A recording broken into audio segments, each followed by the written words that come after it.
Commander Jake Morrison stood at the viewing window of the transport ship and watched Neutral Station Kepler-7 grow larger. The massive structure floated in the empty space between territories, belonging to no one and everyone at the same time. 12 species had agreed to meet here. 12 species who had been fighting for 30 years would sign a peace treaty today. Jake adjusted his jacket and checked his watch. The simple silver timepiece showed both Earth time and station time. His fingers brushed against his belt buckle, then moved to straighten his tie. Everything was in place. Everything looked normal. Dr. Amy Chun walked up beside him. She was Earth's best xenobiologist and had spent 5 years studying the alien species they would meet today. Her dark hair was pulled back in a neat style. Small pearl earrings decorated her ears. A thin silver bracelet circled her wrist. Nervous? Amy asked quietly. Always, Jake admitted. You? Amy touched her bracelet without thinking. It was a habit Jake had noticed over the past 3 months. I still think this is a bad idea. Noted, Jake said. Too late to back out now. The transport ship docked at the station. Jake and Amy gathered their minimal luggage and walked toward the security checkpoint. Other delegates from Earth's diplomatic team had arrived earlier, but Jake and Amy were the primary representatives. They would sit at the main table. The security area was huge. Alien species of all shapes and sizes moved through different scanning zones. The insectoid wrecks clicked and buzzed as they handed over their equipment. The aquatic Solari floated in mobile water tanks, passing their sonic devices to guards. The reptilian craft hissed softly as they surrendered their ceremonial weapons. The Torvan were the most dramatic. These tall, gray-skinned warriors considered weapons to be part of their identity. General Vorgoth, their leader, slowly removed a blade that had been in his family for 6 generations. He placed it on the collection tray like he was giving up a child. A Vrex security officer approached Jake and Amy. His name was Zacht, according to the translation device. His compound eyes reflected rainbow colors. His mandibles moved as he spoke. Earth delegates, welcome to Kepler-7 station. All weapons, scanning devices, defensive equipment, and communication tools must be surrendered before entering the Grand Assembly Chamber. This is absolute protocol. No exceptions. Jake nodded and spread his arms. We understand. We're ready to be scanned. Zacht gestured to the scanning arch. Jake walked through first. The lights on the arch stayed green. Clean. No weapons detected. No banned technology detected. Jake collected his belongings from the tray on the other side. His jacket, his belt, his pen, his watch. All returned to him. Amy walked through next. Also green. Also clean. She gathered her earrings, her bracelet, her shoes from the scanning tray. Zacht's mandibles clicked in what the translator called satisfaction. Humans learning civilized protocols. Good. This brings hope for treaty success. Jake smiled politely. We want peace as much as anyone. They followed the markers toward the Grand Assembly Chamber. The halls of the station were built to accommodate all 12 species. High ceilings for the tall Torvan. Water channels for the Solari. Temperature zones for the methane-breathing craft. Humans could adapt to almost any zone, so they simply followed the neutral path. He called us civilized, Amy whispered.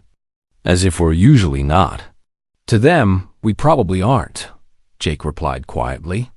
Most of these species evolved on worlds that didn't try to kill them every day. They don't understand why we do what we do. Amy's fingers touched her bracelet again. Maybe they're right. Maybe we're too paranoid.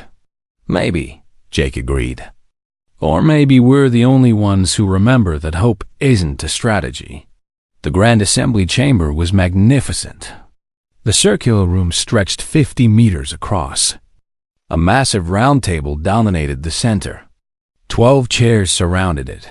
each designed for a different species. Lighting adjusted to suit different visual spectrums. Air composition varied by section to accommodate different breathing requirements. Jake and Amy took their seats. The human chairs were simple compared to some others. The Solari chair was actually a water-filled tank. The Krath chair had a methane supply system. The Vrex chair had perches for their multiple legs. One by one, the other delegates entered. Each species had brought their finest representatives. Scientists, warriors, diplomats, leaders.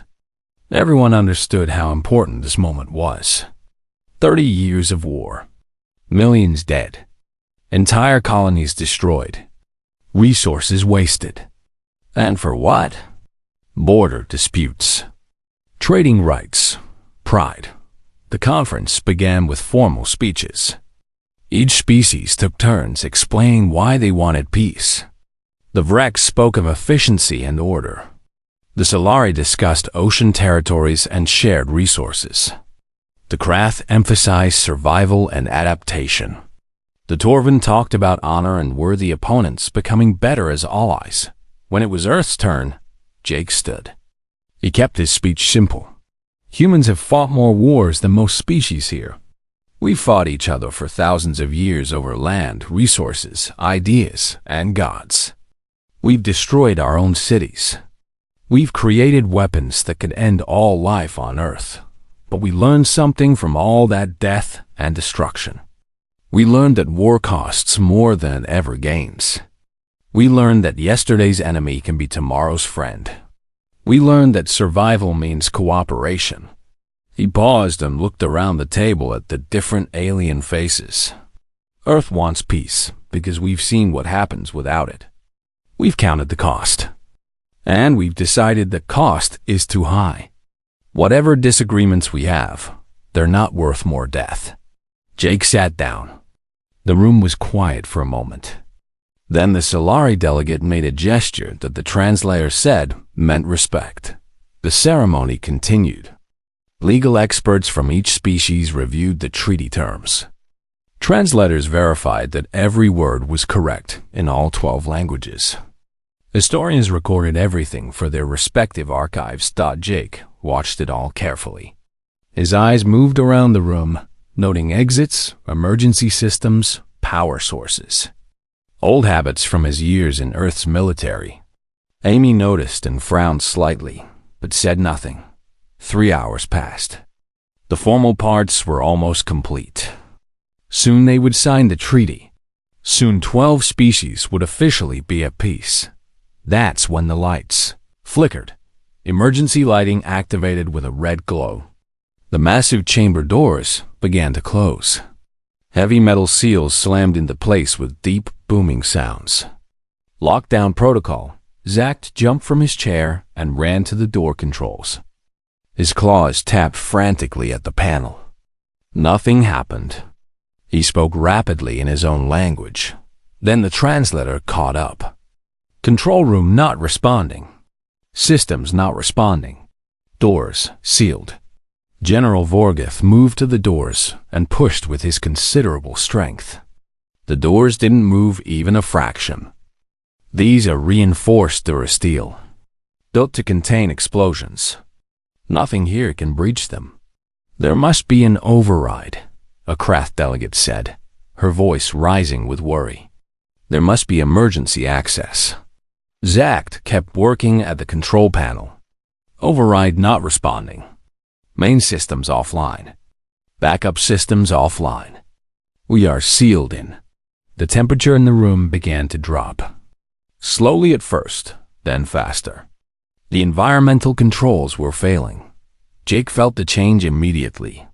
His breath started to fog slightly in the air. Around the table, the other species began to react. The Vrex clicked their mandibles in distress patterns. The Solari in her tank noticed the water temperature dropping. The Krath elder clutched at his breathing apparatus as the methane mix changed. Amy pulled out a small device from her pocket, then remembered it wasn't supposed to work. She'd surrendered all her scanning equipment. They all had. How long do we have? the Solari delegate asked. Her voice trembled. Amy closed her eyes and calculated in her head. Her years of xenobiology training took over. Your species may be 2 hours before it affects your nervous system. The Krath, less than that with the methane mix changing. Rex can last longer. Torvin, too. Humans can handle cold better than most, but not forever. Break the door, someone suggested. With what? Zach demanded. No weapons, no tools. That was the rule. That was the protocol we all agreed to. Jake looked at Amy. She looked back at him. Her hand touched her bracelet one more time. She shook her head slightly. No, don't. If they found out, everything would fall apart. The treaty would die. Earth would be blamed. But Jake watched the young Solari delegate shivering in her freezing tank. He watched the Krath elder struggling to breathe. He felt the temperature drop another degree. Jake stood slowly and reached for his belt. The room fell completely silent as Jake Morrison unbuckled his belt and placed it on the table. Every eye in the chamber turned to him. Every alien delegate stopped moving. The only sound was the hum of failing life support systems. Jake clicked the belt buckle twice. A thin wire, almost invisible, extended from one end.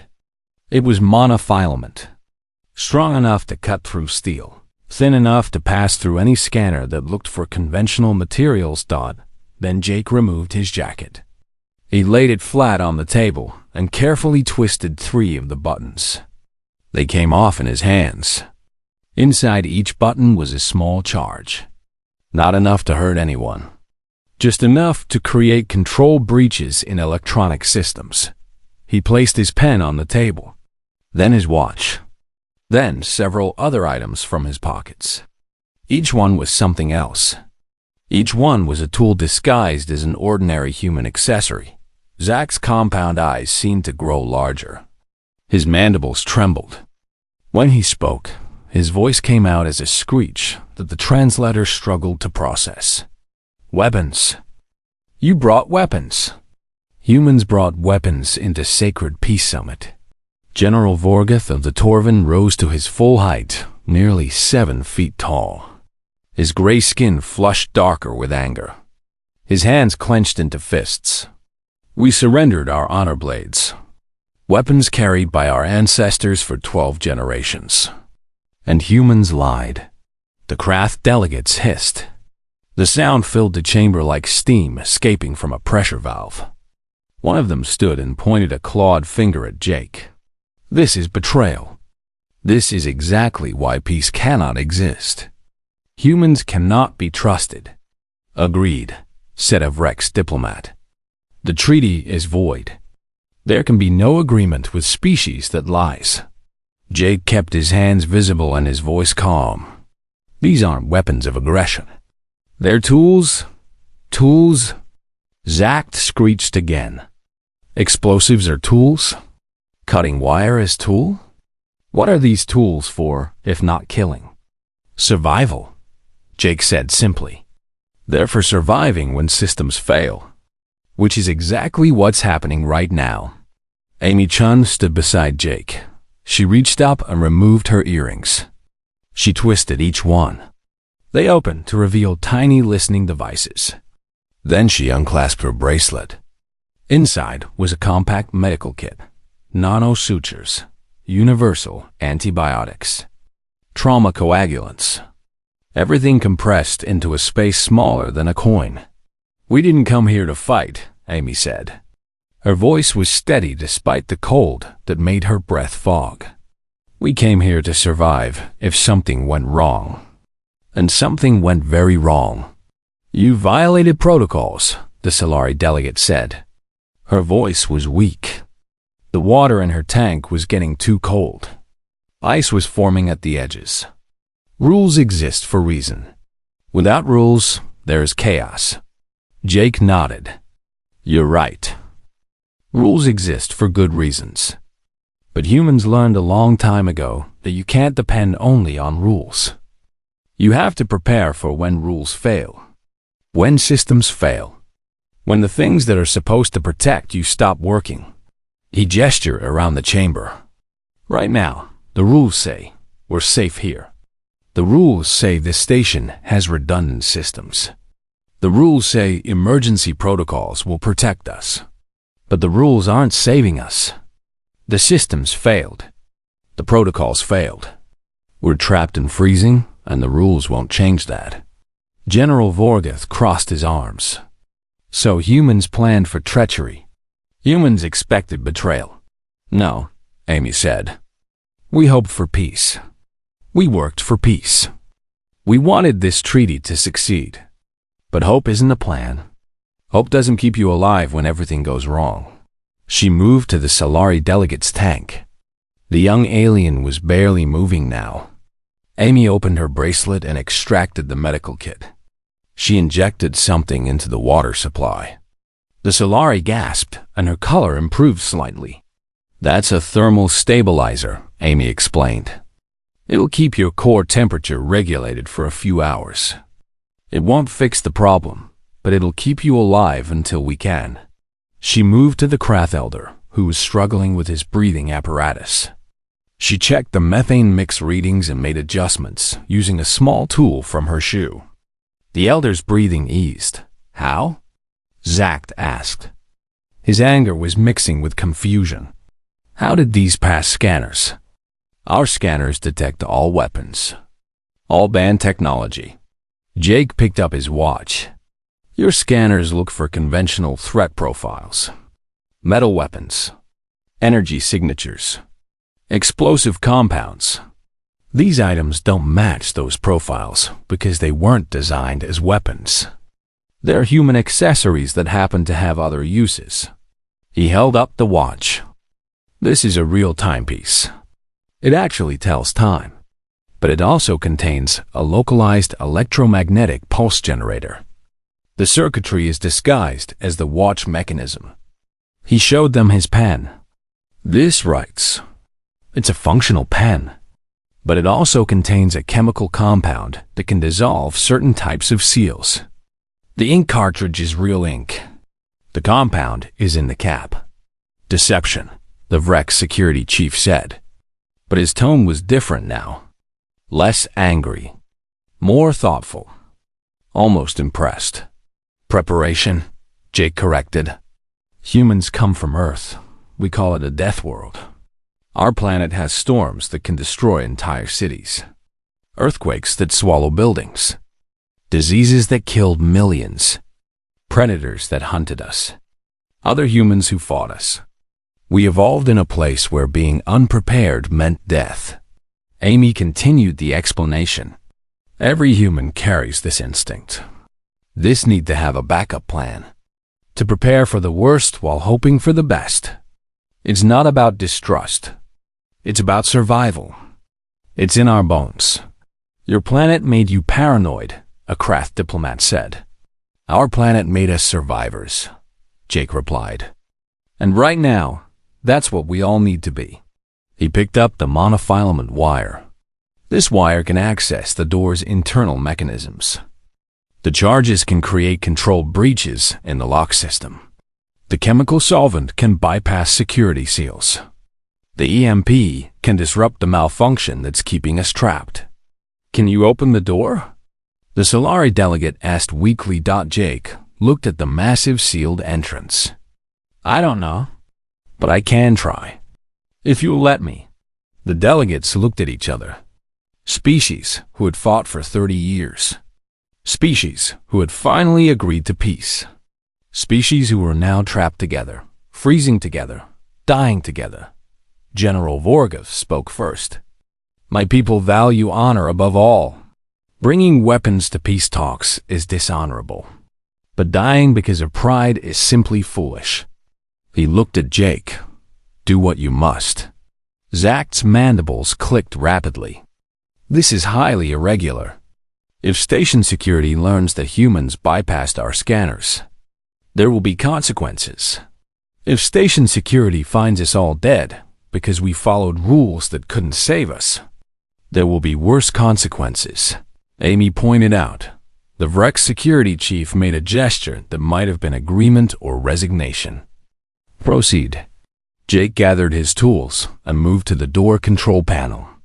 Amy followed with her listening devices. She pressed them against the wall, trying to detect which systems were still active behind the metal. Power is flowing to the lock mechanism, she reported. But the signal pathway is corrupted. Something is blocking the unlock command. Jake used the monofilament wire to carefully open the control panel. Inside was a maze of circuitry. He studied it for a moment, then looked back at Amy.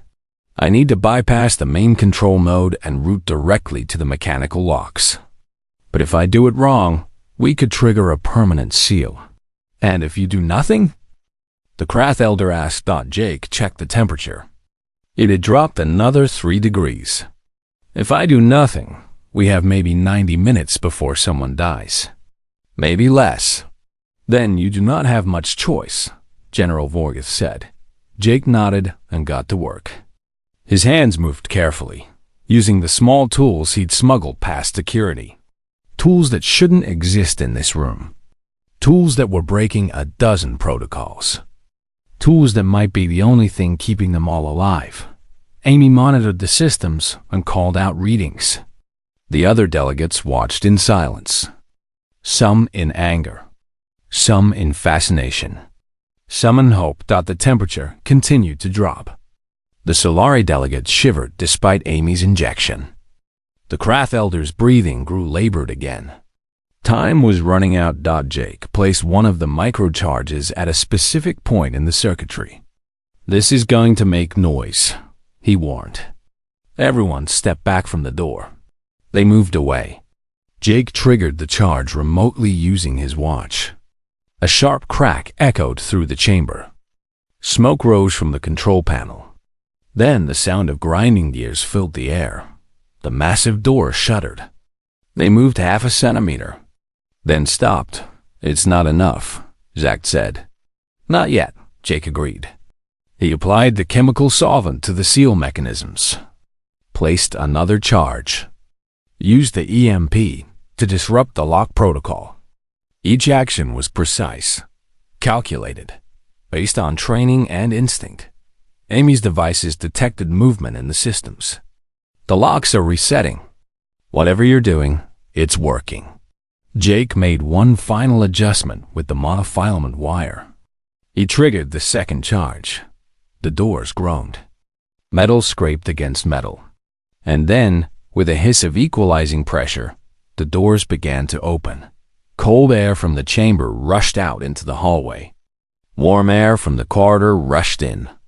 Alarms blared throughout the station.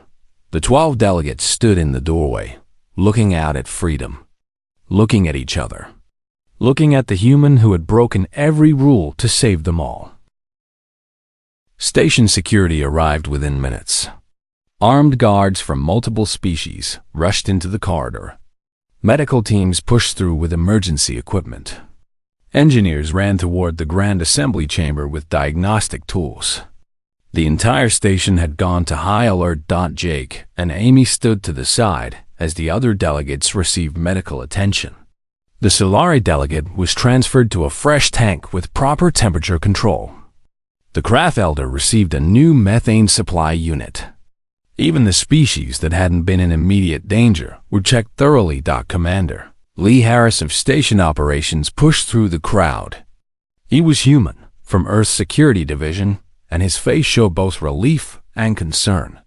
He looked at Jake and the collection of tools spread on the chamber table. Commander Morrison, Harris said quietly. We need to talk, now. Jake nodded. He and Amy followed Harris to a small office away from the main corridors. 2 other security officers stood guard outside.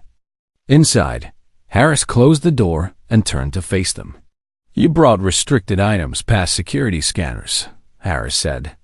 It wasn't a question. Yes, Jake admitted. No point in lying now. You violated the fundamental protocols of this summit. Protocols that were established specifically to build trust between species that have been at war for 3 decades. Yes, Jake said again. Harris ran a hand through his hair. "The delegates are calling for a formal inquiry. The Vrex want you expelled from the station. The Krath are demanding that Earth be removed from the treaty entirely. The Torvan are divided, but most of them see this as a profound insult." Amy spoke up. "We saved their lives. If Jake hadn't had those tools, some of them would be dead right now." "I know," Harris said. "That's the only reason you're not in a holding cell already. But saving lives doesn't erase the fact that you broke every rule we established. Rules that almost killed everyone," Jake pointed out. "Rules that exist for good reasons," Harris countered. "If every species starts smuggling equipment past security because they don't trust the protocols, we have chaos. We have suspicion. We have the exact opposite of what this summit is supposed to achieve." Jake sat down. He was tired. The adrenaline from the past few hours was wearing off. "I understand. I knew the risks when I made the decision to bring those items. I accept the consequences." Harris looked at him for a long moment. "Why did you do it? And don't give me the official answer. Why did you really think you needed those things?" Jake thought about how to explain. "Commander, I've studied the history of every peace summit humanity has ever attempted. Do you know how many failed because someone didn't prepare for disaster? How many trees died because people assumed safety and got betrayal instead? How many lives were lost because everyone agreed to be vulnerable together?" "That's not an answer," Harris said. "Yes, it is," Jake replied.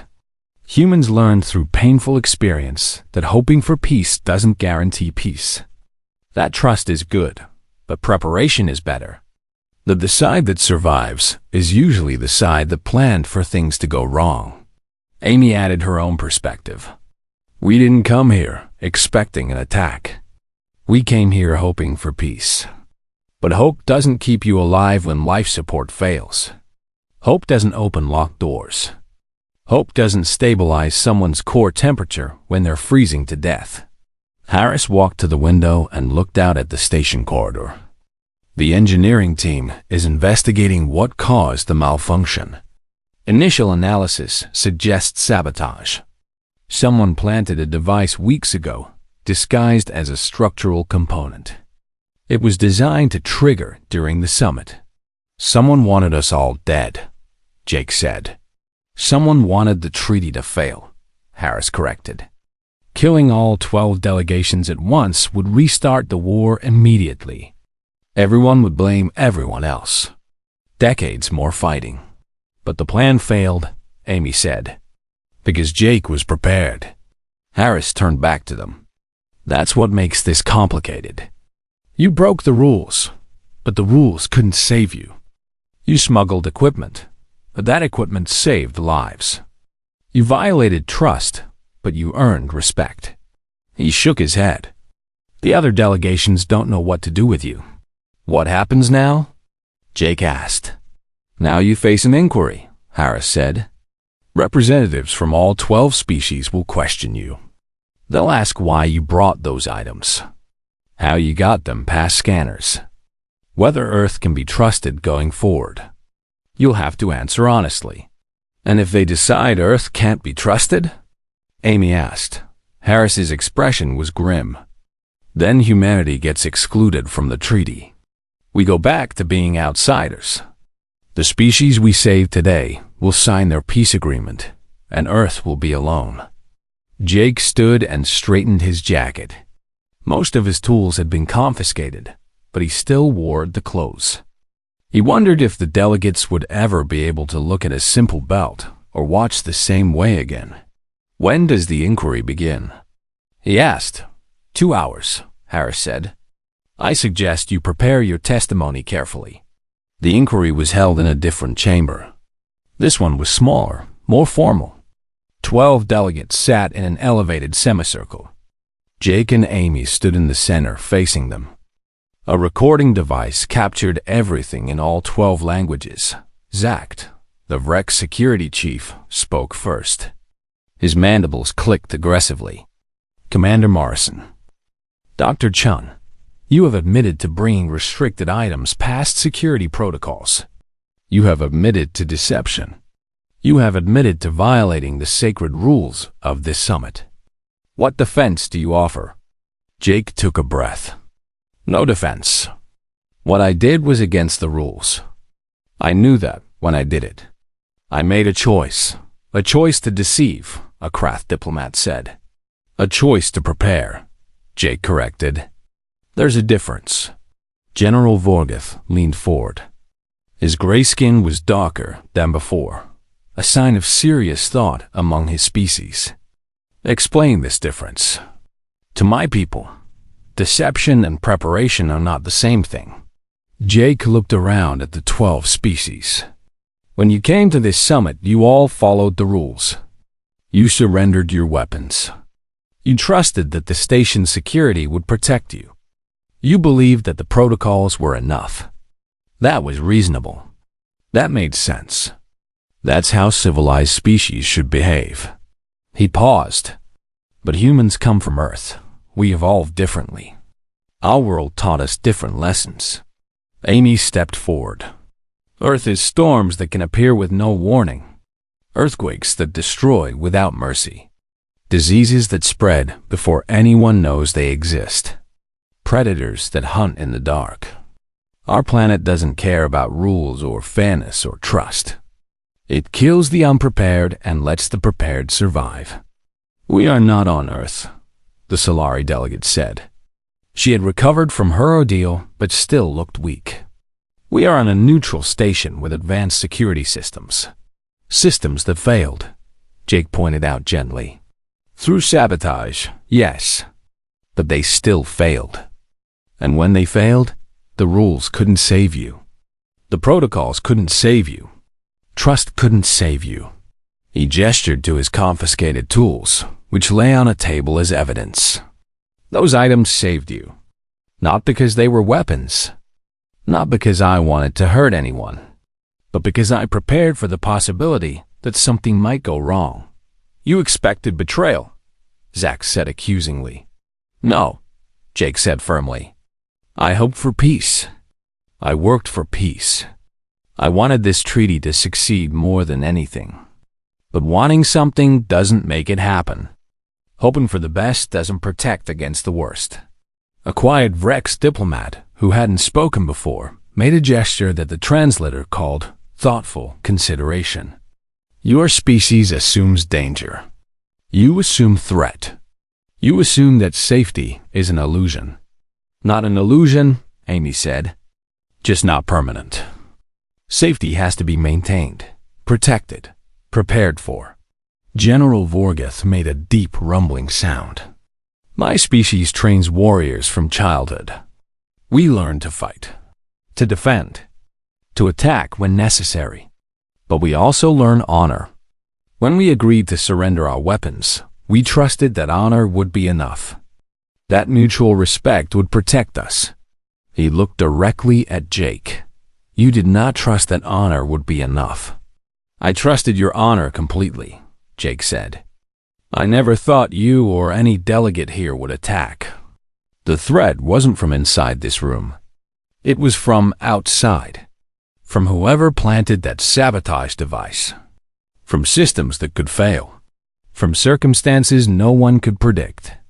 So you prepared for everything, the Krath elder said. I prepared for survival, Jake said. That's what humans do. It's not about paranoia or fear. It's about recognizing that the universe is dangerous and unpredictable, and the only way to survive is to be ready. The Solari delegate spoke quietly. You saved my life. The thermal stabilizer that Dr. Chun gave me kept me alive until medical teams arrived. Without it, I would have died in that chamber. I'm glad I could help, Amy said simply. But you also lied, the Solari continued. You passed through our scanners. You stood beside us knowing you carried items we thought didn't exist in the room. You let us believe we were all equally vulnerable. We were vulnerable, Jake said. Those tools don't make me invincible. They don't protect me from a frozen room or failed life support. They just gave us a chance to fix the problem before it killed us. A chance no one else had, Zach said. A chance I was happy to share, Jake replied. I didn't keep those tools for myself. I used them to help everyone. The delegates conferred among themselves in their various languages. The human translator struggled to keep up with multiple simultaneous conversations. Jake and Amy waited. 3 days passed. Jake and Amy remained confined to their quarters, except for scheduled meetings. The investigation continued. Engineers tore apart the chamber's systems looking for clues. Security teams interviewed every person who had access to the station in the past month. On the 4th day, Commander Harris arrived at Jake's quarters with news. His expression was neutral, which told Jake nothing about whether the news was good or bad. The investigation has concluded, Harris said. The delegates want to see you both. Formal session in 1 hour. Did they find who planted the device? Amy asked. They found the device, Harris said. Custom built. Quantum disruption technology. Very sophisticated. Designed to look like a power regulator. It passed every inspection for weeks. But not who planted it? Jake pressed. Harris shook his head. No. Whoever did this covered their tracks well. Could have been someone from any of the 12 species. Could have been someone from outside entirely. There are extremist groups who oppose the peace treaty. Any of them could be responsible. So we're dealing with an unknown enemy, Jake said. The galaxy is always dealing with unknown enemies, Harris replied. That's part of what this treaty is supposed to address. Creating unity to face common threats. Jake got ready quickly. He put on a fresh uniform. Without all his hidden tools, he felt oddly light, vulnerable. It was a strange sensation after 3 months of carrying his preparations everywhere. Amy met him in the corridor. She wore simple clothing with no jewelry, no bracelet, no earrings. Everything had been confiscated. She looked uncomfortable without her usual accessories. They walked to the formal chamber together. This time, it was the original Grand Assembly chamber. The doors had been repaired. The temperature was normal. New security systems had been installed. Human engineers had helped design them, which Jake found ironic. The 12 delegates were already seated when Jake and Amy entered. The atmosphere was different from the inquiry. Less hostile. More contemplative. Zach stood first. The Vrex security chief's compound eyes reflected the chamber lights. His mandibles moved slowly as he spoke. Commander Morrison. Dr. Chun. The investigation has revealed several important facts. First, a sabotage device was placed 4 weeks ago. Second, it was designed specifically to activate during the treaty signing. Third, it used technology that our standard scanners cannot detect. He paused, and Jake thought he detected something like grudging respect in the alien's tone. Fourth, your smuggled equipment also used technology our scanners cannot detect. The engineering team has analyzed the items you brought. They are impressed and disturbed in equal measure. General Vorga spoke next. My people have spent much time considering what happened. We surrendered our ancestral blades because we believed in the rules. We trusted the protocols. But the human was right. Rules could not save us. Protocols could not save us. Only preparation saved us. A craft diplomat stood. My species evolved on a world with stable conditions. Predictable weather. Limited predators. We developed society based on order and structure. Rules work for us because our environment rewards those who follow patterns. She looked at Jake with her large, dark eyes. But Earth is not like our world. Earth is chaos. Your species learned to survive chaos. You cannot unlearn that, any more than we can unlearn our need for order. The Solari delegate spoke from her water tank. Her color was fully restored now. You saved my life. I have thought about this many times. You broke rules to save me. In my culture, that creates a debt. But it also creates a question. If roles were reversed, would I have broken rules to save you? She was quiet for a moment. I do not know the answer. My species values law and structure.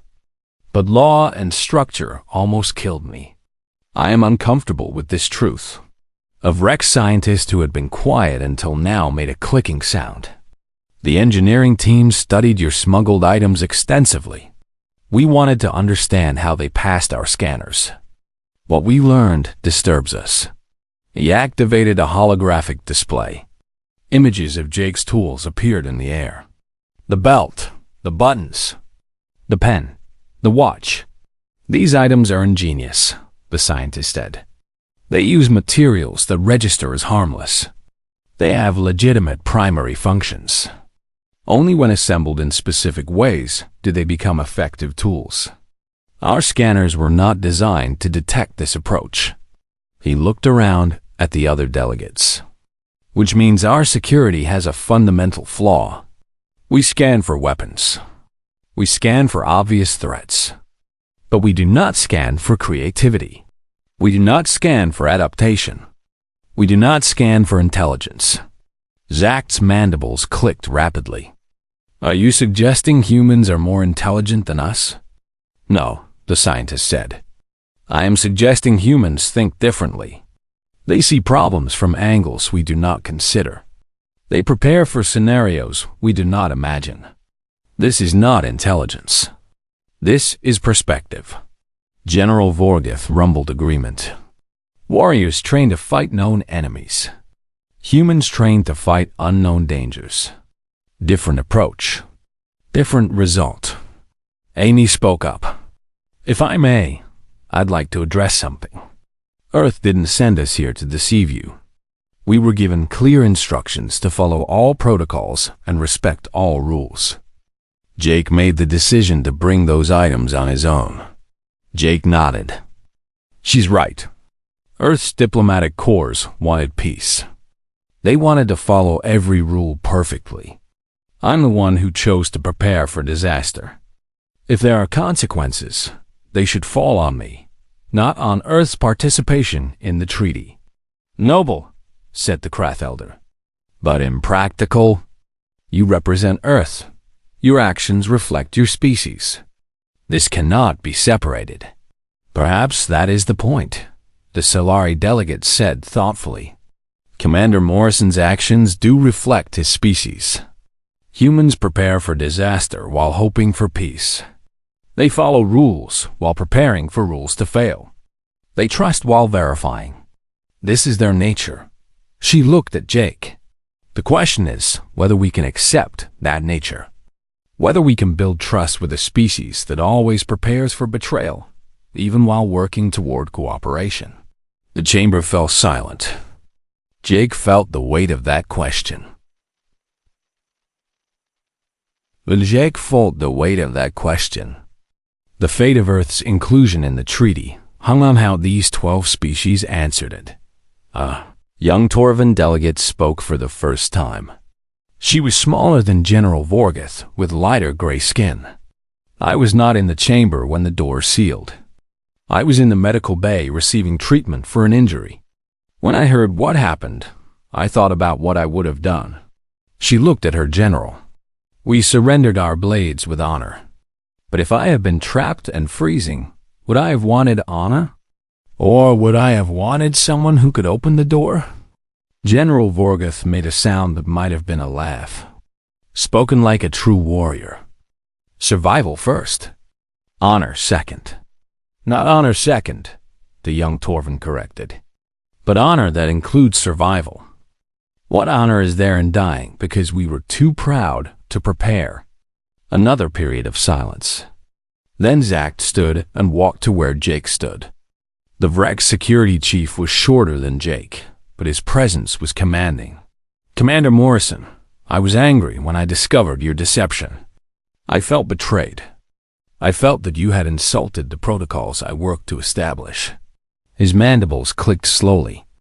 But I have reviewed the security footage. When the door sealed, you did not immediately reveal your tools. You waited. You watched others panic. You calculated the danger. Only when death became imminent did you act. I wanted to give the systems time to fix themselves, Jake said. No, Zach said. You wanted to avoid revealing your preparations unless absolutely necessary. You knew what it would cost. You chose to pay that cost only when lives required it. The Rex made a gesture that the translator called respect. That is not the action of someone planning betrayal. That is the action of someone who truly hoped their preparations would not be needed. He turned to address the full assembly. I propose that we accept Earth into the treaty, but with conditions. Jake's heart sank. Conditions usually meant restrictions, limitations. Earth as a lesser member. What conditions? General Vorgath asked. Zach's next words surprised everyone. I'd propose that each species be allowed to assign one security specialist who may carry concealed protective equipment. Not weapons of war, but tools for survival. Subject to disclosure to a classified security committee. The chamber erupted in multiple languages. Delegates argued. Some agreed. Some objected. The translator struggled to keep up. General Vorgath's voice cut through the noise. You propose we formalize what the human did? Make preparation into policy? Yes, Zach said. The sabotage proved our security is not perfect. Future summits may face similar dangers. Rather than pretend we are completely safe, we should prepare for when safety fails. That undermines the entire concept of peaceful assembly, a craft diplomat objected. No, the Rex scientist said. It recognizes reality. The human approach is not paranoia. It is adaptation. We can learn from it without losing our values. The Solari delegate made a gesture of consideration. If each species has one specialist with protective tools, no single species has advantage. It becomes shared preparation instead of secret advantage. And if we formalize it, Amy added, it's no longer deception. It's transparent. Everyone knows protective measures exist. That's different from what we did. The delegates discussed for over an hour. Jake and Amy stood silently, listening to 12 species debate humanity's fate and their own security. The treaty signing happened 2 days later. This time, there was no sabotage, no emergencies, no locked doors or failing life support. Everything went exactly as planned. The 12 species gathered around the same circular table. The documents had been reviewed countless times. Legal experts from every delegation had verified every word in every language. Historians prepared to record the moment that 30 years of war officially ended. Jake Morrison stood slightly behind the main Earth representative. Ambassador Lisa Park. She would sign the treaty on Earth's behalf. Jake's role now was simply to witness. After everything that had happened, he preferred to stay in the background. Amy Chun stood beside him. She had her bracelet back, though now it was officially registered with station security. They knew it contained a medical kit. They knew about her earrings. The transparency felt strange after months of secrecy, but also liberating. Each species approached the treaty document in turn. The Rex representative signed with a claw mark. The Solari used a water-based ink. The Krath pressed their scaled hand against a bioscanner. The Torvin made a blood mark, following their ancient tradition. When it was Earth's turn, Ambassador Park stood and walked to the document. She looked back at Jake briefly. He nodded. She signed with a simple human pen, her signature flowing across the paper in black ink. 12 species. 12 signatures. One treaty. The war was over. The celebration in the station lasted for hours. Different species had different ways of marking important moments. The Vrex created complex light patterns. The Solari performed a synchronized swimming display in the large public tanks. The Torvan held ceremonial combat demonstrations with non-lethal weapons. Humans contributed music. A small orchestra had been brought for the occasion. They played pieces from Earth's history, Beethoven, jazz, modern compositions. The alien species listened with fascination. Music was universal, even when the instruments and scales were strange. Jake found himself standing at an observation window, watching ships arrive and depart from the station. The war was over, but that didn't mean everything was simple now. Peace would require work, constant effort, patience. General Vorgeth approached and stood beside him. The Torvan warrior looked out at the same view. For a while, neither spoke. Finally, Vorgeth said, "My species has a saying. A warrior who survives is better than a warrior who dies with honor." We used to think this was shameful. Survival over glory seemed weak. And now? Jake asked. "Now I think perhaps survival is its own kind of honor," Vorgeth said. "Humans understand this. You prepare to survive. You adapt to survive. You break rules to survive. This is not weakness. This is strength of a different kind." Jake considered that. Your species is strong in direct combat. Face to face. Honest battle. That's also strength. Just different. Perhaps, Vorgeth agreed. But I think humans have taught us that there are many kinds of strength, and that the strongest species is the one that uses all of them. Zach joined them at the window. The Vrex security chief had been busy for days, redesigning the station's security protocols. He looked tired but satisfied. "The new scanners are installed," Zach said. "They can detect the kind of items you brought, Commander Morrison. No one will smuggle past our security again so easily." "I'm glad," Jake said honestly. Zach's mandibles clicked in amusement. "Are you? Your advantage is gone." "It was never about having an advantage," Jake said. "It was about being prepared. Now everyone can be prepared together." "That's better." "Humans are strange," Zach observed. "You prepare for betrayal while hoping for friendship. You carry hidden tools while signing peace treaties. You trust and suspect at the same time. How do you live with such contradiction?" Jake smiled. "We call it being cautiously optimistic, or optimistically cautious, depending on the day." Amy joined the group. She had been talking with the Solari delegates about establishing cultural exchange programs. The young Solari, who Jake had helped save, was apparently very interested in Earth's oceans. "They want to visit," Amy said to Jake. "Earth, I mean, all of them. The Solari want to see our seas. The Krath want to study our deserts. The Vrex want to examine our cities. Even the Torvan want to test themselves against our mountains. Earth welcomes visitors," Jake said, "though they might be surprised by how dangerous even our tourist areas can be." General Vorgeth rumbled something that might have been laughter. "I look forward to it. A planet that produces humans must be worth experiencing." Over the next week, the delegates began departing. Return to their home worlds. Bring news of the treaty. Begin the work of building peace. But before they left, each delegation made a point of speaking with Jake. The Solari delegate thanked him again for saving her life. She gave him a gift, a piece of crystal from her home ocean. It was considered sacred among her people.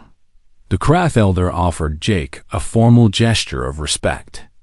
Among their species, this was rarely given to outsiders. He explained that Jake had shown wisdom by preparing for danger while working for peace. This balance was valued in Krath philosophy. Even the Vrex, who had been most angry about the deception, acknowledged what Jake had done. Zach presented him with a small device. It was a scanner, modified to detect the kind of tools Jake had used. A professional gift from one security expert to another. General Vorgas's gift was simpler but more meaningful. He returned his family's ceremonial blade, the one he had surrendered before the summit. He held it for a moment, then offered it to Jake. "I cannot accept this," Jake said. "This is your family's honor." "Yes," Vorgas agreed. "Which is why I offer it. You taught me that honor and survival are not opposites. That preparing for battle while seeking peace is not contradiction, but wisdom. My family's blade represents both. It belongs with someone who understands both." Jake accepted the blade with both hands, bowing his head in respect. It was a heavy responsibility, carrying a Torvan honor blade.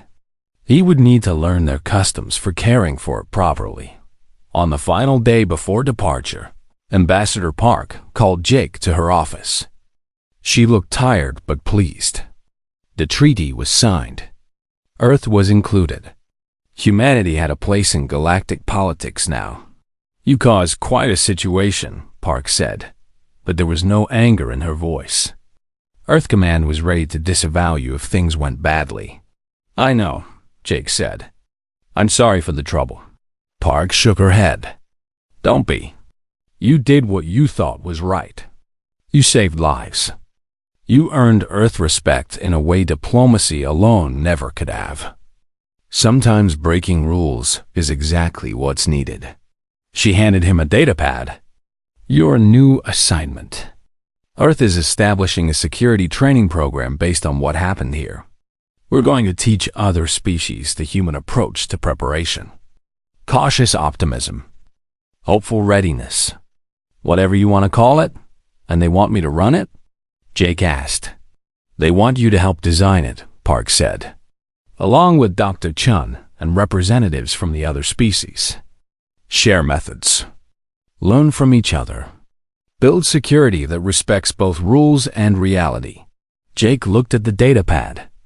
It was a good assignment. Important work. A chance to make sure what happened at Kepler 7 didn't happen again. "I accept," he said. The transport ship that carried Jake and Amy back to Earth was quiet. Most of the diplomatic team slept during the journey.